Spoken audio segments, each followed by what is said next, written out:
माने विद्युत क्षेत्र में किसी बिंदु पर स्थित एकांक धनावेश को अनंत से उस बिंदु तक लाने में किया गया कार्य कहलाता है। तो इसका सही होगा विद्युत विभव। अगले प्रश्न पे आते हैं। दूसरा प्रश्न है हमारा, किसी आवेश के कारण दूरी पर विद्युत विभव का सूत्र। तो विद्युत विभव का जो सूत्र है V जो होता है वो दूरी के व्युत्क्रमानुपाती होता है। तो इसको यदि हम ऐसे निकालें तो ये हो जाएगा KQ/R, यानी सही जो ऑप्शन होगा वो होगा हमारा बी वाला ऑप्शन, यानी बी वाला ऑप्शन सही होगा। फिर अगला प्रश्न है, संधारित्र की धारिता की एसआई इकाई।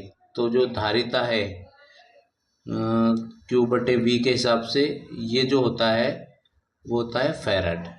तो सही आंसर होगा फैराड। अगला प्रश्न है, समांतर प्लेट संधारित्र की धारिता निर्भर करती है। तो समांतर प्लेट संधारित्र की जो धारिता है C का फार्मूला होता है K/0A/D। इसका मतलब ये है कि ये पराविद्युत माध्यम पर डिपेंड करती है, प्लेटों के क्षेत्रफल पर डिपेंड करती है और दोनों प्लेटों के बीच की दूरी पर डिपेंड करती है। तो इसका मतलब ये है कि इसमें से उपरोक्त सभी सही है। अगला प्रश्न है हमारा, अगला प्रश्न है, यदि किसी संधारित्र पर प्लेटों के बीच की दूरी दोगुनी कर दी जाए तो धारिता क्या होगी।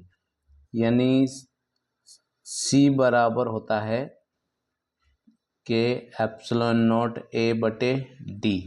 अब क्वेश्चन के अंदर वो कह रहा है कि दूरी को दोगुनी कर दिया, तो ये दो गुना हो गया।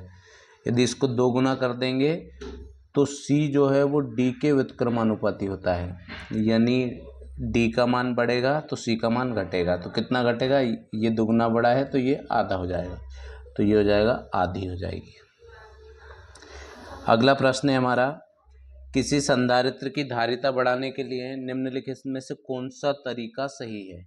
यानी धारिता बढ़ाने के लिए हमें क्या करना पड़ेगा, सीधा सा फार्मूला है हमारा, यानी क्षेत्रफल बढ़ाना पड़ेगा, पराविद्युत माध्यम भरना पड़ेगा और प्लेटों के बीच की दूरी को कम करना पड़ेगा। इसका मतलब ये उपरोक्त सभी सही है। अगला प्रश्न है हमारा, किसी चालक का विभव शून्य होगा जब।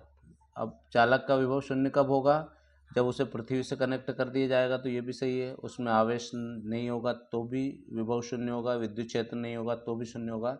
इसका मतलब ये कि उपरोक्त सभी सही है। अगले प्रश्न पे आते हैं,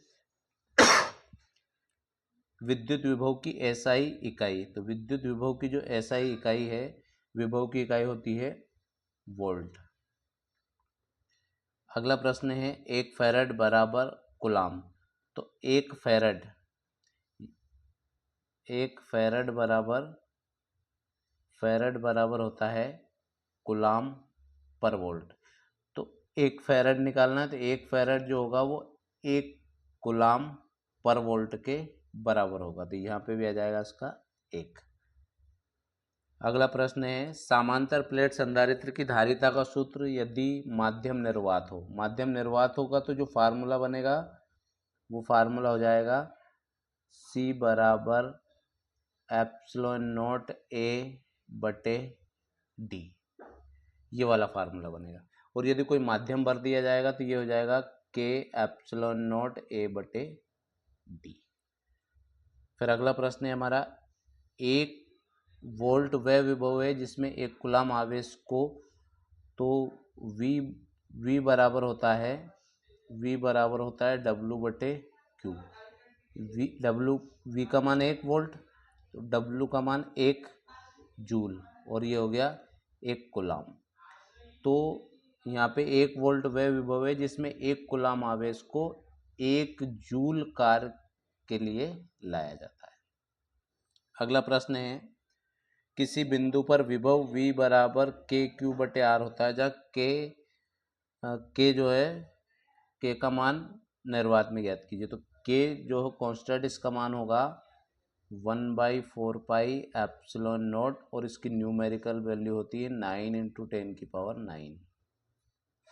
फिर अगला प्रश्न है संधारित्र ऊर्जा संग्रहित करता है के रूप में, तो इसका आंसर हो जाएगा संधारित्र ऊर्जा संग्रहित करता है तो ये करेगा विद्युत स्थितिज ऊर्जा के रूप में, विद्युत स्थितिज ऊर्जा के रूप में। फिर अगला प्रश्न है हमारा प्लेटों के बीच डाइलेक्ट्रिक पदार्थ डालने पर धारिता, तो धारिता का सीधा सा जो फार्मूला है वो फार्मूला है C बराबर के एप्सिलॉन नॉट A बटे D, यानी डाइलेक्ट्रिक पदार्थ भरेंगे के का मान बढ़ाएंगे तो धारिता भी बढ़ेगी, तो इसका मतलब है कि ये बढ़ जाती है। तो इस तरीके से ये दूसरे चैप्टर के सभी महत्वपूर्ण क्वेश्चन हुए और अगले चैप्टर के भी हम इसी तरीके से क्वेश्चन निकालेंगे।